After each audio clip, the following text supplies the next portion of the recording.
Привет, друзья! Меня зовут Геннадий, и я профессиональный декоратор. И сегодня вы посмотрите рубрику «За копейки». «За копейки» — это значит, что сегодня мы будем делать классную декоративную штукатурку из простых строительных материалов. Наносить мы ее будем на стене, которая как раз находится за моей спиной. Сегодня у нас будет бежевая, с серебришком, классная, стильная, минималистичная декоративная штукатурка в стиле 1000 линий. Этот стиль, наверное, больше всего подходит в какой-то современный дизайн, спокойный такой, скандинавский интерьер. В общем, все увидите. Мы изготовим инструмент своими руками, мы сделаем декоративку за копейки своими руками. Я ее нанесу, покажу, какие материалы мы используем. В конце я сделаю небольшую мебелировку, мы посмотрим, как это смотрится в интерьере, а также посчитаем цену за квадратный метр этого покрытия. Там будет много всего, плюс еще колеровка. В общем, все разложу по полочкам, как всегда, как вы это любите, чтобы вы смогли повторить то же самое у себя дома. Будем посмотреть. Погнали!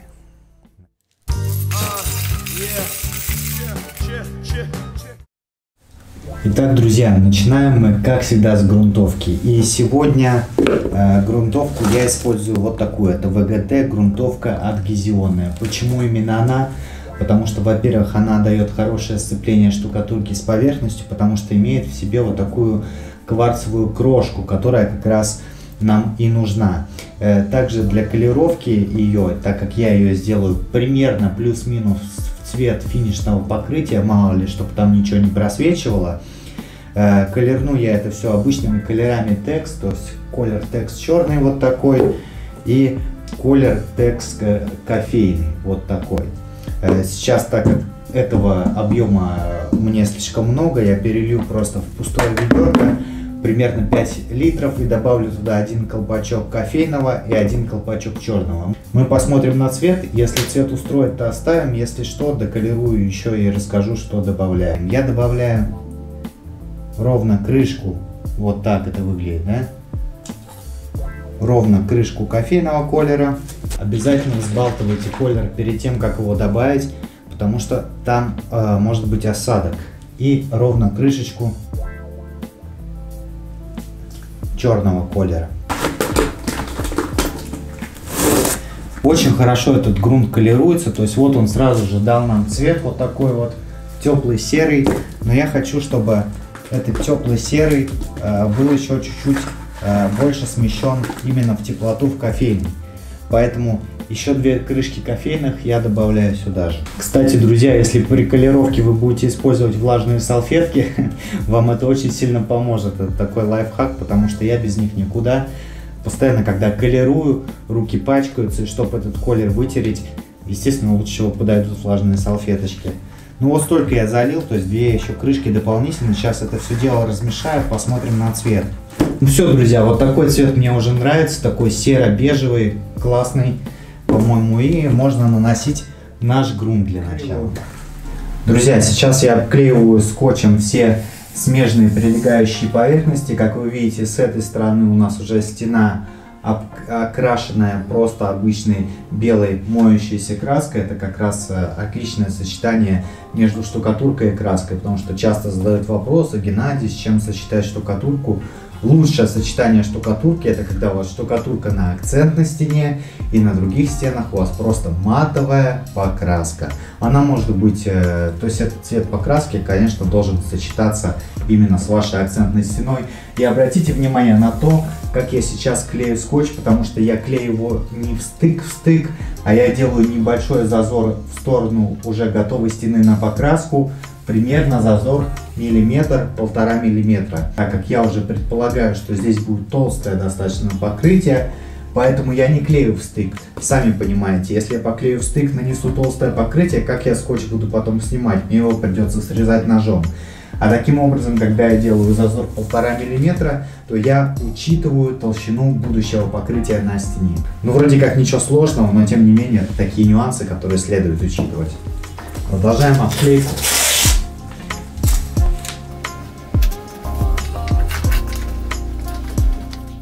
Итак, друзья, все примыкающие поверхности я уже обклеил, и теперь при грунтовке я, как всегда, использую 2 валика. Один маленький валик для углов, для того, чтобы пройтись все примыкания и розетки, и после этого я уже прохожусь большим валиком по всему объему. Ну и также, если вы смотрите мои мастер-классы, то вы знаете лайфхак с ванночкой. Обязательно упакуйте ванночку в пакет, тогда вам не придется ее мыть после использования. Но не забудьте вывернуть пакет принтом внутрь, чтобы он не остался у вас на валике. Теперь закатываем.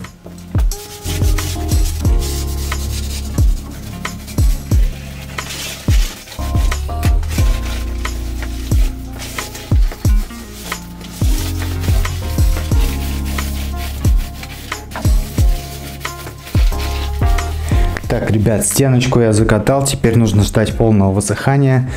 Это примерно, ну, я думаю, часа 3.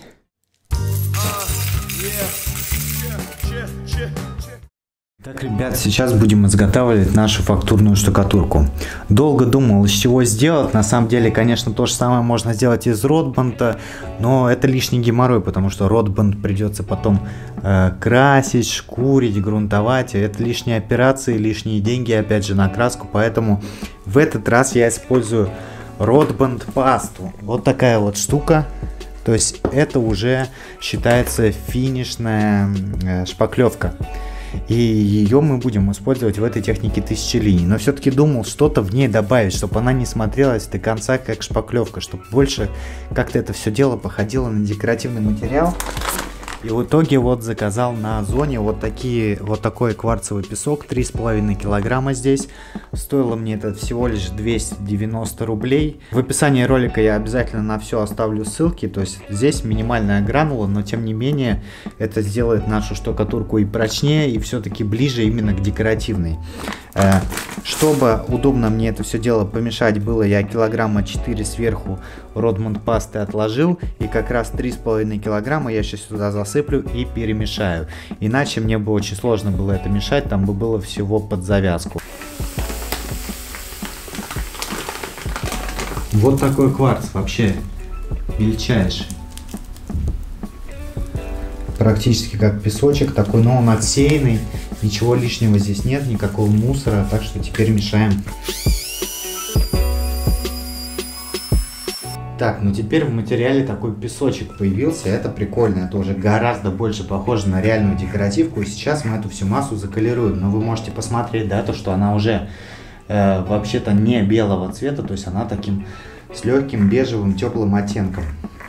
Так что добавляем сюда все тот же черный колер и все тот же кофейный колер, но все-таки в преимуществе 3 к 1, в 3 раза больше кофейного, чем черного. Одна крышка черного ушла, и раз, и два, и 3 крышки кофейного.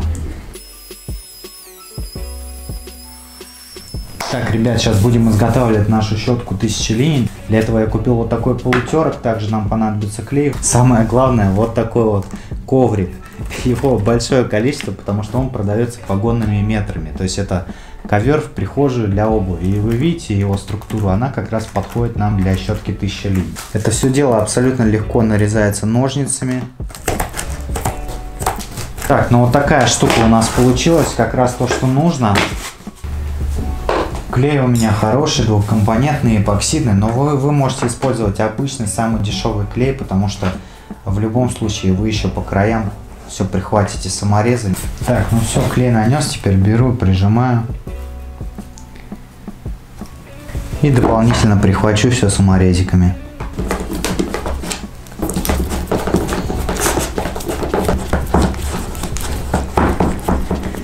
Итак, друзья, вот такую классную щетку 1000 линий мы забабахали. Если вы все-таки хотите пользоваться именно профессиональным инструментом, который не нужно мастерить своими руками, то, пожалуйста, переходите по ссылке в описании. Там в нашем магазинчике вы найдете абсолютно весь ассортимент инструментов для профессионального декоратора, которые мы уже 3 года доставляем в любые уголки мира. В Америку, пожалуйста, в СНГ, пожалуйста, по России, пожалуйста, в Питере. Самовывоз легко.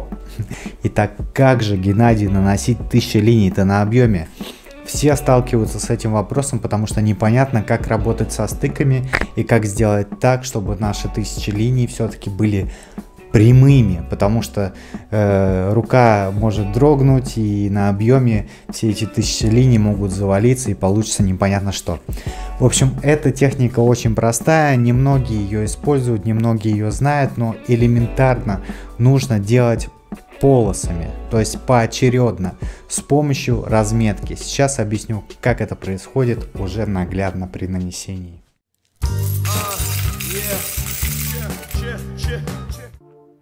Итак, друзья, вот она самая разметка. Я делаю разметку под ширину 2 щеток.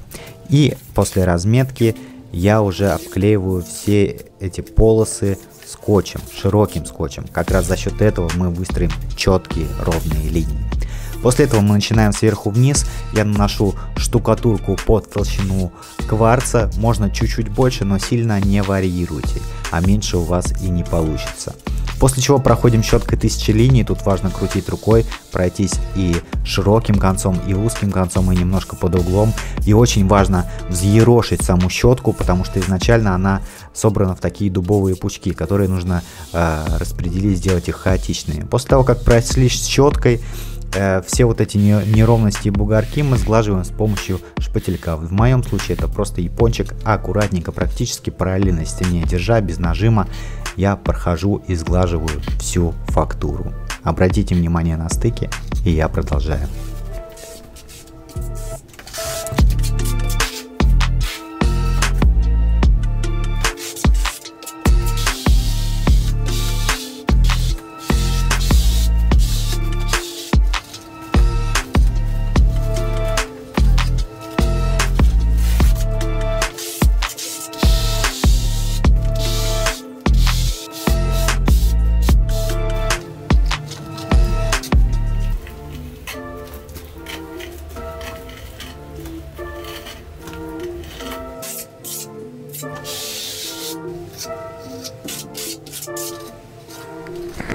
Ну что ж, друзья, штукатурка нанесена на данном этапе.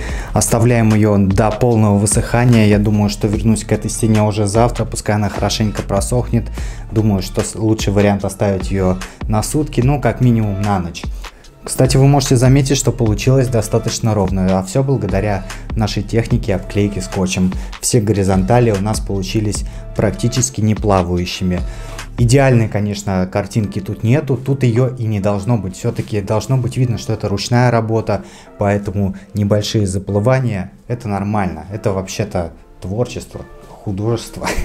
Ждем высыхания и приступаем к следующему слою.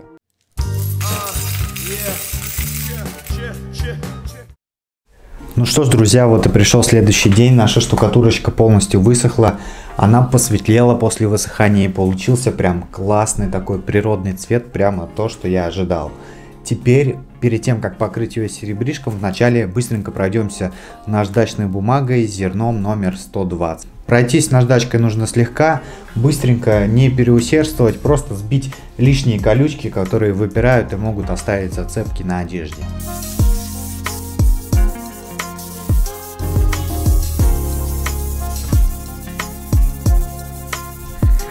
Друзья, теперь буквально пару слов о материалах, которые я использую для финишной отделки. Вообще, так как у нас выпуск за копейки, я, естественно, планировал сделать, ну, прям самое бюджетное решение, самое бюджетное серебро, которое я нашел, это ВГТ лиссирующий состав Gallery полупрозрачный, серебристо-белый. Вот такая штука стоит в районе 500 рублей. Но я уже протестировал его, и на самом деле серебряного пигмента в этом материале ну просто крайне мало. И он смотрится не очень-то дорого, но он как бы и стоит 500 рублей. 500 рублей за килограмм — это очень дешево.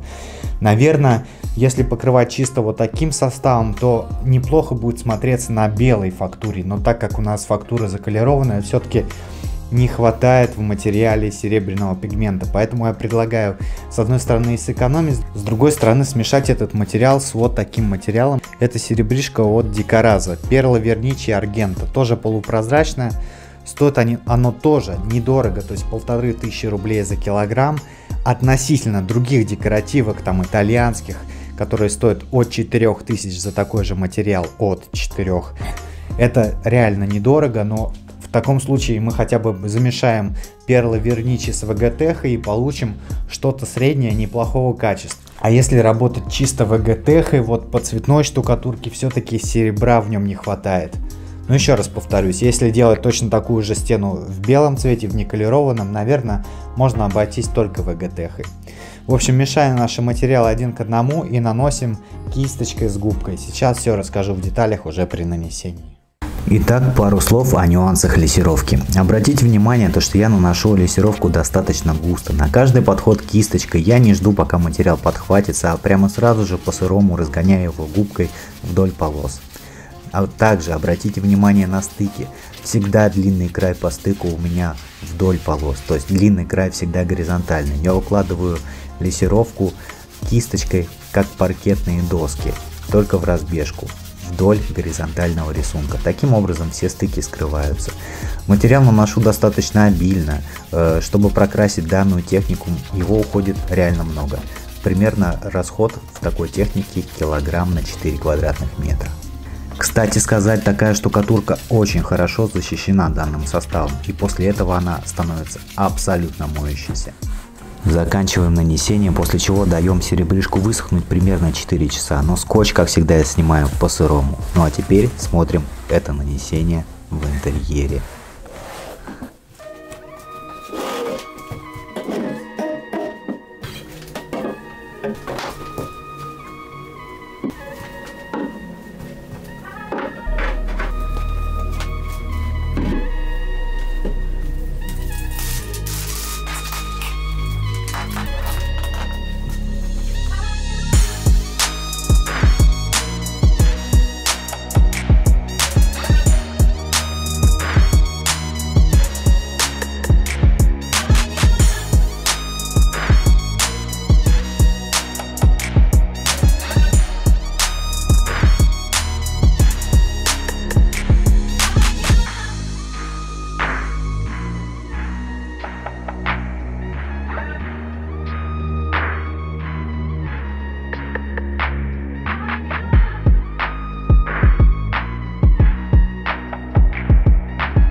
Да, ребята, работайте в перчатках, блин, не могу отодрать теперь этот ВГТшный лак, он, блин, пристал, зараза, что у них там заклеить, что ли, в составе какой-то. В общем, ладно, не суть, давайте считать теперь, что у нас получилось. Итого у нас получается 4303 рубля, но если учесть, что у нас практически пол ведра штукатурки осталось, и у нас осталось пол ведра грунтовки.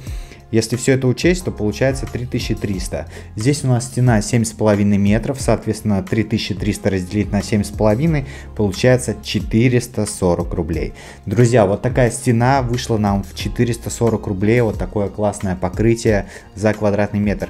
Наверняка сейчас залетят знатоки в комментарии, скажут: Геннадий, но 440 это не дешево, из декоративки, из обычной мы можем то же самое. Ну не знаю, ребят, у меня в Питере такое покрытие из качественных материалов, не итальянских, подчеркну сразу, будет стоить где-то от 800 рублей. То есть минимум, самый минимум это 750 рублей за метр, но дешевле просто не бывает. Если брать итальянские материалы, то это от косаря. Нужно понимать, что здесь, во-первых, расход самой штукатурки достаточно приличный, где-то кило 400 на квадратный метр. Потом нужно понимать, опять же, что здесь используется серебришка, которая тоже нифига никогда не бывает дешевым, и расход у него тоже по данной фактуре тоже не маленький. Так что если все это учитывать, 440 рублей за метр это отличная цена за данное покрытие, а главное, что оно вообще не смотрится как шпаклевка. То есть благодаря тому, что мы добавили кварцевый песок туда, сама Родмонд паста достаточно качественная, она достаточно прочная. добавили песок, и с ней было действительно приятно работать. То есть я когда наносил этот материал, это не просто пустые слова, что песок как бы для галочки добавлен, песок реально помог. Во-первых, он осуществляет ту функцию, когда вы понимаете, какой вам нужен слой, потому что в данном случае, чтобы сделать четкие 1000 линий, вы всегда должны чувствовать слой. И благодаря этому кварцу вы чувствуете слой минимальный, который вы можете положить. Потому что если класть чистой шпаклевкой, то тогда у вас, во-первых, не будет вот этой шероховатости, которая дороговизну дает. А во-вторых, вы просто можете где-то накосячить, сделать плешки, начать подкладывать. В общем, это будет жуткий геморрой. Поэтому 290 рублей за кварцевый песок, это, я считаю, копейки, которые реально сделали свое дело.